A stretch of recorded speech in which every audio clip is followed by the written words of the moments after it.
నమస్కారం సిటీ వార్తలకి స్వాగతం. ముందుగా ముఖ్యాంశాలు. టీడీపీ ఎంపీలతో భేటీ అయిన ఆ పార్టీ అధినేత చంద్రబాబు. ఎన్నికల ఫలితాలపై చర్చ. నేటి ఎన్డీఏ సమావేశానికి హాజరు కావాలని సూచన.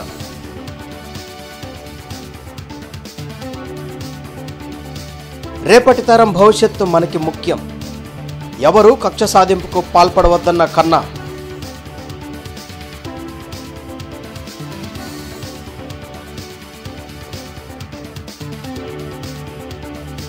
కూటమి నేతల సమిష్టి కృషితో తూర్పులో విజయం. ప్రతి ఒక్కరికి కృతజ్ఞతలు తెలిపిన నసీర్ అహ్మద్.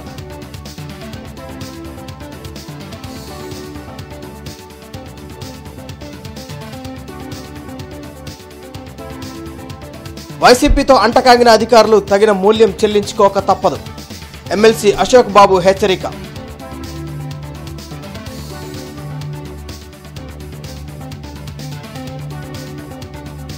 దాడుల గురించి జగన్ ట్వీట్ విడ్డూరం.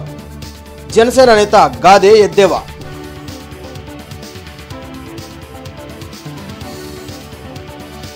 ఈరోజు ఢిల్లీలో మరోసారి ఎన్డీఏ కూటమి పార్టీల సమావేశం జరగనుంది. టీడీపీ అధినేత చంద్రబాబుతో పాటు జనసేన అధ్యక్షులు పవన్ కళ్యాణ్ ఈ సమావేశంలో పాల్గొనున్నారు. ఇప్పటికే ఎన్డీఏ కూటమి ప్రధానమంత్రి అభ్యర్థిగా నరేంద్ర మోడీని ఏకగ్రీవంగా ఎన్నుకున్నారు. ప్రభుత్వ ఏర్పాటుకు తమను ఆహ్వానించాలని రాష్ట్రపతి ముర్మును కోరనున్నారు. టీడీపీ అధినేత చంద్రబాబు పార్టీ ఎంపీలతో సమావేశం నిర్వహించారు. ఉండవల్లిలోని చంద్రబాబు నివాసంలో జరిగిన ఈ సమావేశంలో అందుబాటులో ఉన్న ఎంపీలు పాల్గొనగా జూమ్ కాల్లో మిగిలిన వారు జాయిన్ అయ్యారు. జూన్ 7న ఢిల్లీలో జరిగే ఎన్డీఏ భాగస్వామ్య పార్టీల సమావేశానికి టీడీపీ ఎంపీలంతా హాజరవ్వాలని చంద్రబాబు ఆదేశించారు. వైసీపీ అరాచక పాలన అంతం కోసం అలుపెరగని పోరాటం చేశామని టీడీపీ సీనియర్ నేత కన్నా లక్ష్మీనారాయణ తెలిపారు. ఈ సందర్భంగా ప్రజలకు కార్యకర్తలకు కృతజ్ఞతలు తెలిపిన ఆయన ఎవ్వరూ కక్ష సాధింపు చర్యలకు పాల్పడవద్దని సూచించారు. టీడీపీ క్రమశిక్షణకు మారుపేరని గుర్తు చేశారు. రేపటి తరం భవిష్యత్తు మీద దృష్టి పెడదామని కన్నా లక్ష్మీనారాయణ స్పష్టం చేశారు. మనం అలుపెరగని పోరాటం చేశాం. సత్తెనపల్లి ప్రజలకు, కూటమి నాయకులకు, కార్యకర్తలకు విజ్ఞప్తి: ఎవరు ఎటువంటి కక్ష సాధింపు చర్యలకు పాల్పడవద్దని, తెలుగుదేశం పార్టీ క్రమశిక్షణకు మారుపేరు కలిగినటువంటి పార్టీ అని, సత్తెనపల్లి అభివృద్ధి మీద, రేపటి తరం భవిష్యత్తు మీద దృష్టి పెడదాం. అందరం భుజం కలిపి పనిచేద్దాం. బీజేపీని బూచీగా చూపించి లబ్ధి పొందాలని చూసిన వైసీపీకి ముస్లింలు తగిన బుద్ధి చెప్పారని గుంటూరు తూర్పు నియోజకవర్గ ఎమ్మెల్యే నసీర్ అహ్మద్ అన్నారు. ఎప్పుడూ లేని విధంగా కూటమికి మద్దతు తెలుపుతూ ప్రజలు క్యూ కట్టి మరీ ఓటు వేశారని గుంటూరు తూర్పు నియోజకవర్గ ఎమ్మెల్యే నసీర్ అహ్మద్ తెలిపారు. ఎమ్మెల్యే కార్యాలయంలో ఆయన మీడియాతో మాట్లాడారు. దొంగల ముఠాను తీసుకొచ్చి రాష్ట్రాన్ని 5 ఏళ్లలో వైసీపీ నాశనం చేసిందని మండిపడ్డారు. టీడీపీ అధినేత చంద్రబాబుతోనే రాష్ట్రం అభివృద్ధి చెందుతుందని ప్రజలు నమ్మారని చెప్పారు.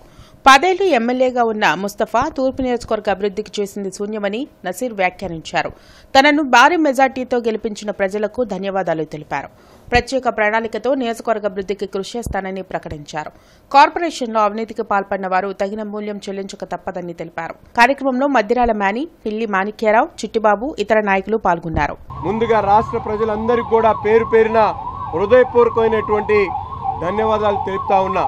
మన గుంటూరు నగరంలో ఈరోజు చూస్తా ఉన్నాం, 10 సంవత్సరాల అధికారులు ఉన్నటువంటి శాసనసభ్యుడిగా ముస్తఫా గారు ఏ యొక్క అభివృద్ధి కార్యక్రమం చేయకుండా రాష్ట్రంలోనే పనికి మాలినటువంటి శాసనసభ్యుడిగా ఈ ముస్తఫా గారు ఈ నగరాన్ని పూర్తిగా నాశనం చేసినటువంటి పరిస్థితులు. రాబోయేటువంటి రోజుల్లో ప్రతి ఒక్క పెండింగ్ ప్రాజెక్ట్ని కూడా దాదాపు 6 నెలలు 7 నెలల లోపల దాని మీద పూర్తిగా అవగాహన చేసుకొని అధికార పక్షం గతంలో చేసినటువంటి తప్పులన్నింటిని కూడా సరిదిద్దేటువంటి కార్యక్రమంతో పాటు ప్రజల కోసం ఎంతటి త్యాగానికైనా, ఎంతటి కష్టానికైనా, ఎంతటి నాయకత్వమైనా భరించి తప్పకుండా వారికి న్యాయం చేసేటువంటి విధంగా ముందుకు సాగుతానని చెప్పి కూడా ఈ సందర్భంగా తెలియజేస్తూ, జనసేన పార్టీకి టికెట్ ఇవ్వకపోయినా పూర్తి స్థాయిలో వారికి పెద్దవారికి తమ్ముడుగా, చిన్నవారికి అన్నగా, నాకు అండగా ఉన్నందుకు జనసేన పార్టీ నాయకులకి హృదయపూర్వకంగా చేతులెత్తి నమస్కరిస్తా ఉన్నా.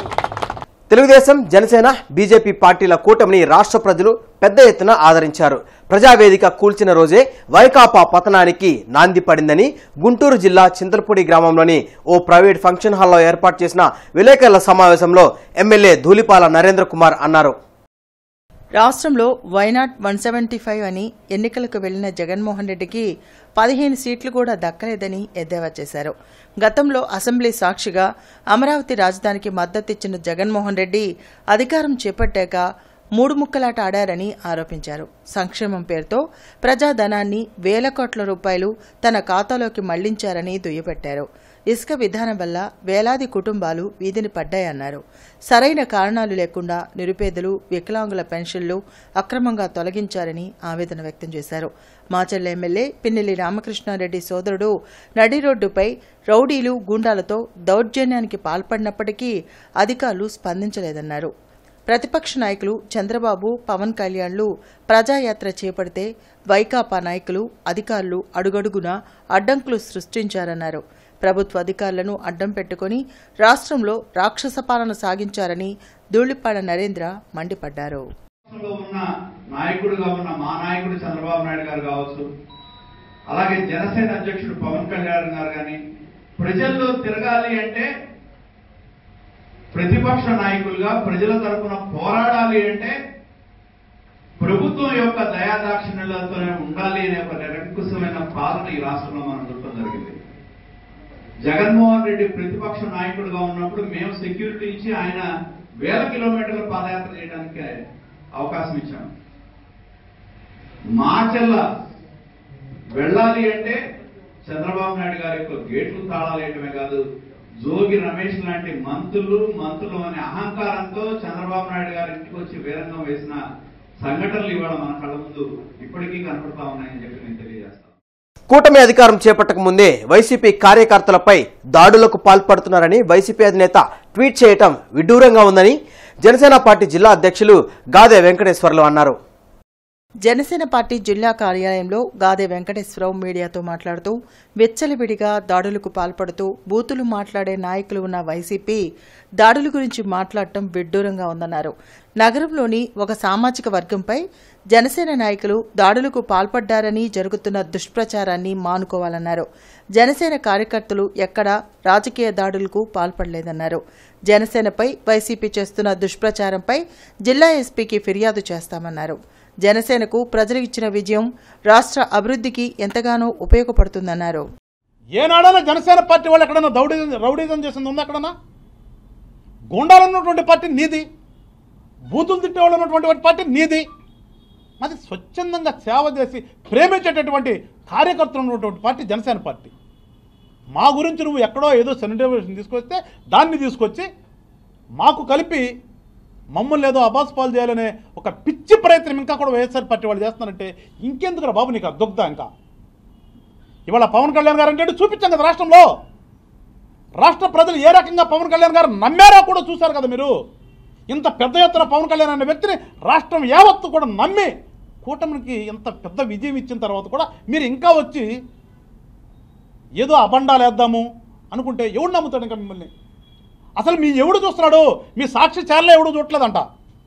అలాంటిది మీ ఇన్స్టాగ్రాములు మీరు పెట్టుకున్న మీ ఫేస్బుక్లు ఎవడు చూస్తాడు? ఇంకా హెచ్ఐవితో బాధపడుతున్న 10 సంవత్సరాలలోపు చిన్నారులకు పౌష్టికాహారాన్ని అందించేందుకు దాతలు ముందుకు రావాలని ప్రకాశం జిల్లా కలెక్టర్ దినేష్ కుమార్ కోరారు.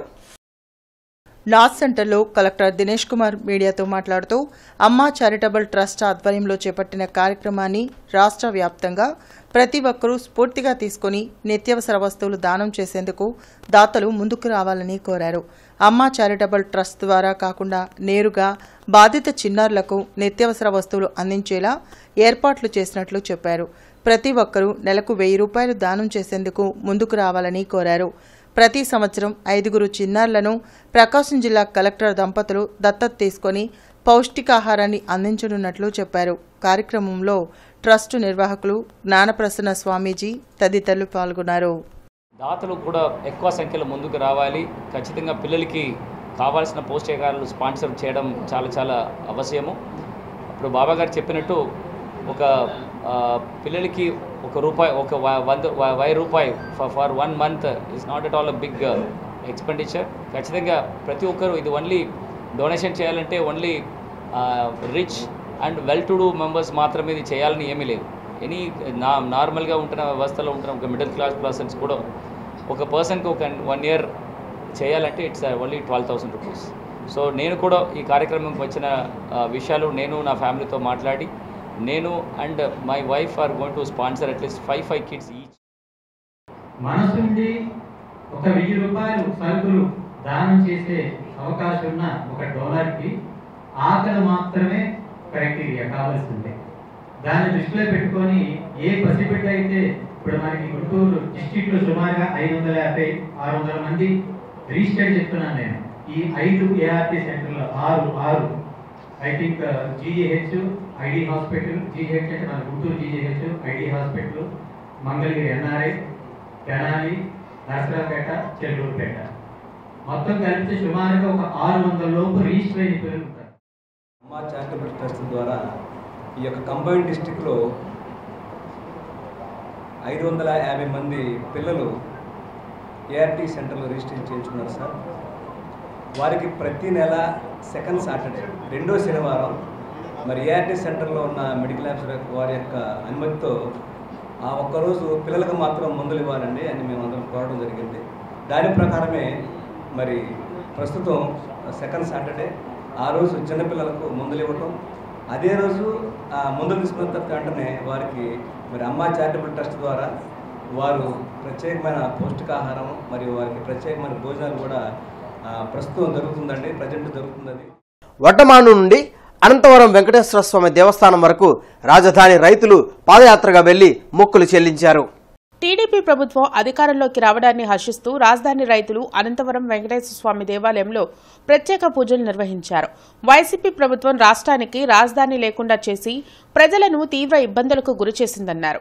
గత 5 సంవత్సరాలుగా రాజధాని రైతులను అనేక రకాలుగా ఇబ్బంది పెట్టారన్నారు. టీడీపీ అధికారంలోకి రావాలని రాజధాని ప్రజలు చేసిన పూజలు ఫలించాయన్నారు. టీడీపీ అధికారంలోకి రావడంతో ఆనందంతో మొక్కులు చెల్లించుకునేందుకు వచ్చినట్లు చెప్పారు.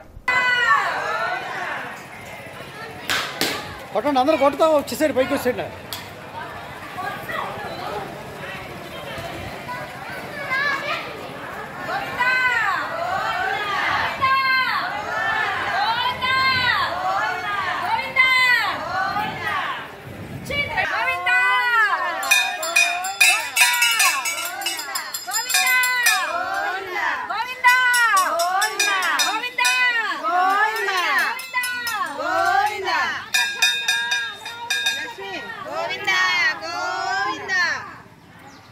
గత 4 సంవత్సరాల నుంచి ఎన్ని ఇబ్బందులు పడ్డామో ఈరోజు ముఖ్యమంత్రి గారి దిగిపోయి చంద్రబాబు గారు రావడం వల్ల ఎంతో సంతోషపడుతున్నామండి. 5 సంవత్సరాల పరిపాలనలో ఎన్ని ఇబ్బందులు పడ్డారో, ఎన్నిసార్లు రోడ్లు ఎక్కామో, ఎన్ని కష్టాలు ఎన్ని నష్టాలు అనుభవించామో అమరావతి రైతులుగా, అమరావతి రైతు మహిళలుగా మాకు మాత్రమే తెలుసు.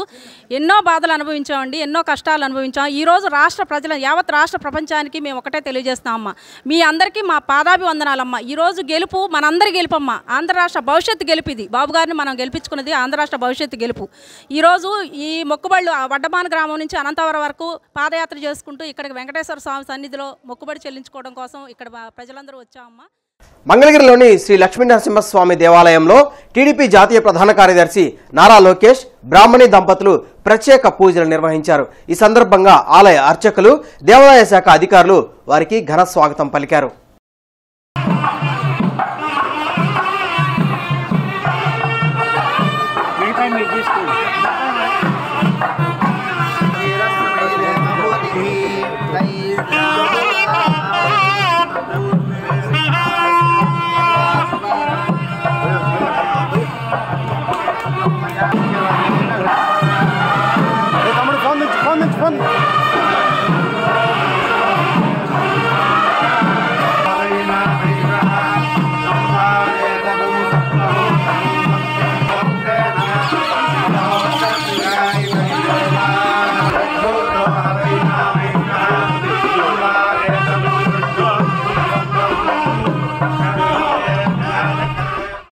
అవినీతి అధికారులతో పాటు వైసీపీతో అంటకాగిన అధికారులు తగిన మూల్యం చెల్లించుకోక తప్పదని టీడీపీ ఎమ్మెల్సీ అశోక్ బాబు హెచ్చరించారు.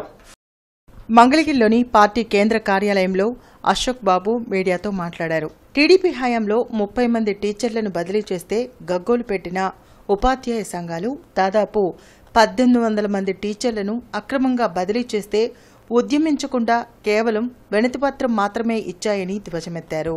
వైసీపీ సపోర్ట్ చేసిన టీచర్లందరూ 2 నుంచి 3, 4, 5 లక్షలు డబ్బులు ఇచ్చి కౌన్సిలింగ్ లేకుండా వాళ్ళకి కావాల్సిన ప్లేసుల్లోకి డైరెక్ట్గా ప్రభుత్వం దగ్గర ట్రాన్స్ఫర్ ఆర్డర్ తెచ్చుకున్న ట్రాన్స్ఫర్లు ఈ 1800.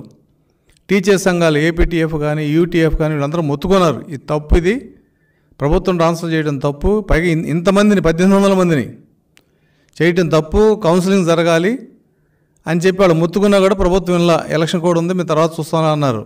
నిన్నటికి నిన్న విద్యాశాఖ కార్యదర్శి ఫోన్ చేసి వాళ్ళ కమిషనర్ గారికి 6వ తారీఖుతో కౌన్సిలింగ్ అయిపోతుంది, మీరు 7వ తారీఖు నుంచి వీళ్ళందరినీ రిలీవ్ చేశారని చెప్పి ఉత్తర్వులు ఇవ్వడం జరిగింది. మరి వీళ్ళందరూ సంఘాలు చెప్పినా వినలేదు కాబట్టి మనమేమో ఇంకా పూర్తిగా ప్రమాణ స్వీకారం జరగలేదు, మన హడావిడిలో మనకున్నాం. మన దగ్గరికి వచ్చారు టీచర్స్ సంఘాలు, టీచర్లు. అలాగే ఆ నర్సింగ్ దాంట్లో కూడా కొంత అవినీతి ఉందని చెప్పి వాళ్ళు కూడా చెప్పడం జరిగింది. ఈ 2 అంశాల మీద మరి వీటిని ఆపేయాలి. టీచర్స్ యొక్క టీడీపీ తూర్పు నియోజకవర్గ ఎమ్మెల్యేగా గెలుపొందిన నసీర్ అహ్మద్ను అభిమానులు, పార్టీ శ్రేణులు అభినందనలు తెలుపుతున్నారు. టీడీపీ నేతలు దుర్గాప్రసాద్, ఫరూక్, హనుమాన్ బాబు, జానీ, ఇతర నేతలు కలిసి నసీర్ అహ్మద్ను అభినందించారు. స్వీట్లు పంచుకొని సంబరాలు జరిపారు. బక్రీద్ సందర్భంగా జిల్లాలో భారీగా గోవధకు జరుగుతున్న ప్రయత్నాలను అధికారులు అడ్డుకోవాలని విశ్వ హిందూ పరిషత్ నాయకులు డిమాండ్ చేశారు. బ్రాడీపేట్లో వీహెచ్పీ నాయకులు మీడియాతో మాట్లాడుతూ బక్రీద్ సందర్భంగా కుర్బానీ పేరుతో భారీగా గోవధ చేసేందుకు ప్రయత్నాలు చేస్తున్నట్లు చెప్పారు. ఇప్పటికే గోవధ కోసం ఆవులను పెద్ద సంఖ్యలో తరలించినట్లు తమ వద్ద సమాచారం ఉందన్నారు. ఇప్పటికైనా పోలీసులు గోవధ చేసే వారిపై చట్ట ప్రకారం చర్యలు తీసుకోవాలని డిమాండ్ చేశారు. కార్యక్రమంలో మన్నవ చలపతిరావు, మాధవ శర్మ, శ్రీనివాసరావు, గురువారెడ్డి తదితరులు పాల్గొన్నారు. అధిక సంఖ్యలో కుర్బానీ పేరుతోటి ఆవులు గోవధ జరుగుతూ ఉంటుంది. ఆ గోవధ జరగకుండా చట్టపరమైన చర్యలు తీసుకోవాల్సిందిగా ప్రభుత్వ అధికారులని, ముఖ్యంగా పోలీసు అధికారులని కోరుకుంటున్నాం. సుమారు ఈ సంవత్సరం వచ్చేసి 1800 ఆవుల దాకా గుంటూరులో వచ్చే అవకాశం ఉందని చెప్పేసి సమాచారం ఉంది. ఆవులను కాపాడవలసిందిగా పోలీసు వారిని, ప్రభుత్వ అధికారులని చట్టపరమైన చర్యలు తీసుకుంటూ కాపాడవలసిందిగా కోరుకుంటున్నాం. ఎక్కడున్నా సరే ఈ గోవధకి మేము ఖచ్చితంగా వ్యతిరేకంగా పోరాడతాం. వీటి మీద పోలీసులు కూడా ప్రత్యేకంగా కోరుకునేది ఏమనగా, మీరు ఎమ్మటనే ప్రతిస్పందించవలసిందిగా కోరుతున్నాం. మీకు ఇన్ఫర్మేషన్ వచ్చిన వెంటనే మీరు కూడా రంగంలో దిగి గోవధకు వ్యతిరేకంగా మీరు కూడా చట్టపరమైనటువంటి ఇవి తీసుకోవాల్సిందిగా మరీ కోరడమైంది. అలాగే విశ్వ హిందూ పరిషత్ గుంటూరు జిల్లా ఖచ్చితంగా అది మీద పోరాడతాం. గోవధ జరగకుండా గుంటూరు జిల్లా కూటమి విజయం సాధించిన నేపథ్యంలో జన సైనికుడు దాసరి గోపి ఆధ్వర్యంలో శ్రీనివాసరావు తోటలోని శ్రీ ఆరేటమ్మ తల్లి దేవస్థానంలో జిల్లా జనసేన పార్టీ అధికార ప్రతినిధి అల్లహరి 108 కొబ్బరికాయలు కొట్టి మొక్కు తీర్చుకున్నారు. ఈ సందర్భంగా ఆళ్లహరి మాట్లాడుతూ వైసీపీ పాలనలో 5 ఏళ్లుగా రాష్ట్రంలో జరిగిన విధ్వంసాన్ని అందరం కలిసి పునర్నిర్మించుకోవాల్సిన అవసరం ఉందన్నారు. అరాచకమైన, దుర్మార్గమైన, దాష్టికమైన వైసీపీ వైరస్ అవశేషాలు కూడా రాష్ట్రంలో ఉండకూడదన్నారు. ప్రజలు మార్పు కోరుకున్నారని ఆ దిశగా పరిపాలన కొనసాగుతుందన్నారు. విద్య, వైద్యం, శాంతి భద్రతలు, ఉపాధితో పాటు మౌలిక సదుపాయాల కల్పనకు కూటమి అధిక ప్రాధాన్యం ఇవ్వడం శుభపరిణామమన్నారు. మోదీ, బాబు, పవన్ల నాయకత్వం దేశ రాజకీయాలకు చారిత్రక అవసరమన్నారు. కార్యక్రమంలో తిరుమలశెట్టి శివరామకృష్ణ, డివిజన్ అధ్యక్షులు రమేష్, బాలకృష్ణ, సాయి, రాజేష్, ఆసియా తదితరులు పాల్గొన్నారు. వైఎస్ జగన్మోహన్ రెడ్డి అనేటువంటి వైరస్ పట్టినటువంటి ఆంధ్రప్రదేశ్ రాష్ట్రానికి విముక్తి కలగాలని 5 సంవత్సరాలుగా అప్రతితంగా కొనసాగుతున్నటువంటి అరాచకాలకి, ఆకృత్యాలకి, దారుణాలకి, దౌర్జన్యాలకి, దాష్టికాలకి స్వస్తి పలకాలని చెప్పి, అదేవిధంగా చంద్రబాబు నాయుడు గారి నాయకత్వంలో, పవన్ కళ్యాణ్ గారి నాయకత్వంలో, దేశ ప్రధాని మోదీ గారి నాయకత్వంలో కూటమి అధికారంలోకి రావాలని చెప్పేసి ఈ రోజున ఆరేటమ్మ తల్లికి మొక్కోవడం జరిగింది. ఆ సందర్భంగా కూటమి ప్రభుత్వం అత్యధిక మెజార్టీ స్థాయిలో గెలవడం, రికార్డు స్థాయిలో ప్రజలందరూ కూడా ఆమోదం చెప్పిన సందర్భంలో ఈ రోజున శ్రీనివాసరావు తోటలోని ఆర్యతం తెలుగులో జన సైనికుడు దాసరి గోపి గారి ఆధ్వర్యంలో 108 కొబ్బరికాయలు కొట్టడం జరిగింది. అదేవిధంగా ఈ రోజు నుంచి ఎప్పుడైతే కుటుంబ ప్రభుత్వం వచ్చిందో ఆ రోజు నుంచి రాష్ట్రానికి మంచి రోజులు రానున్నాయి. సుపరిపాలన అందించడానికి మోదీ గారు, చంద్రబాబు నాయుడు గారు, పవన్ కళ్యాణ్ గారు ఒకటే మాట ఒకటే పాటగా ఈ రాష్ట్రంలో అభివృద్ధిని, సంక్షేమాన్ని 2 కళ్ళుగా ముందుకు తీసుకెళ్తారు. అమరజీవి కామ్రేడ్ చెండా రాజేశ్వరరావు 110వ జయంతి కార్యక్రమం సిపిఐ జిల్లా కార్యాలయంలో నిర్వహించారు. చండ్ర రాజేశ్వరరావు చిత్రపటానికి సిపిఐ జిల్లా కార్యదర్శి జంగాల అజయ్ కుమార్, నగర కార్యదర్శి కోట మాల్యాద్రి పూలమాలలు వేసి నివాళులర్పించారు. కార్యక్రమానికి సిపిఐ నగర కార్యవర్గ సభ్యులు రావుల అంజుబాబు అధ్యక్షత వహించారు. జిల్లా కార్యవర్గ సభ్యులు పచ్చల శివాజీ, అకిటి అరుణ్ కుమార్, నగర కార్యవర్గ సభ్యులు జి సురేష్ బాబు, మంగా శ్రీనివాసరావు, చల్లా మరియదాసు, సమితి సభ్యులు నూతలపాటి చిన్న, దూపాటి రత్నం తదితరులు పాల్గొని నివాళులర్పించారు. మెడిసిన్ విద్యని చదువుతూ డాక్టర్ అయి జనానికి ఉన్నటువంటి రోగాలకి మందులిచ్చి నయం చేయాలనేటటువంటి వైద్య వృత్తిని వదిలిపెట్టి సమాజంలో ఉన్నటువంటి అనేక రకాలైనటువంటి రుగ్మతలకి వ్యతిరేకంగా, సమాజంలో ఉన్నటువంటి ఆర్థిక అసమానతలకు వ్యతిరేకంగా, కుల పీడన, ఆర్థిక దోపిడీ లేని ఒక నూతన సమాజ నిర్మాణ ఆవిష్కరణ కోసం తన జీవితాన్ని త్యాగం చేసినటువంటి అమరజీవి కామ్రేడ్ చెండ్ర రాజేశ్వరరావు తన వాటా వచ్చినటువంటి 400 ఎకరాలని పేద ప్రజలకి పంచి ఇచ్చినటువంటి త్యాగజీవి కామ్రేడ్ చెండ్ర రాజేశ్వరరావు. ఈరోజు పదవి రంగానే మరి ఆస్తులు సంపాదించుకునే ఏకైక లక్ష్యంతో ఈరోజు రాజకీయ రంగం అంతా కూడా కుళ్ళిపోయిన ఈ పరిస్థితిలో ఆ రోజు మరి చెండా రాజేష్ గారు వారికి ఉన్న మరి ఆస్తిని అంతా కూడా, పొలం అంతా కూడా పేదలకు పంచడమే కాకుండా ఆయన చివరి దశలో ఆయన మరి ఏదైతే వీలునామా 1993లో వీలునామా రాశారు, ఆ వీలునామా సంబంధించి కూడా నేను ఎవరికి ఏమి బాకీ లేనని, ఎవరు నాకు బాకీ లేరని నా పుస్తకాలు మరి పార్టీ కార్యాలయానికి కానీ దుస్తులు పనికొచ్చేవాళ్ళు ఎవరైతే ఉన్నారో వాళ్ళకు కూడా ఉపయోగించుకోవాలని. ఈ వార్తలు ఇంతటితో సమాప్తం. నమస్కారం.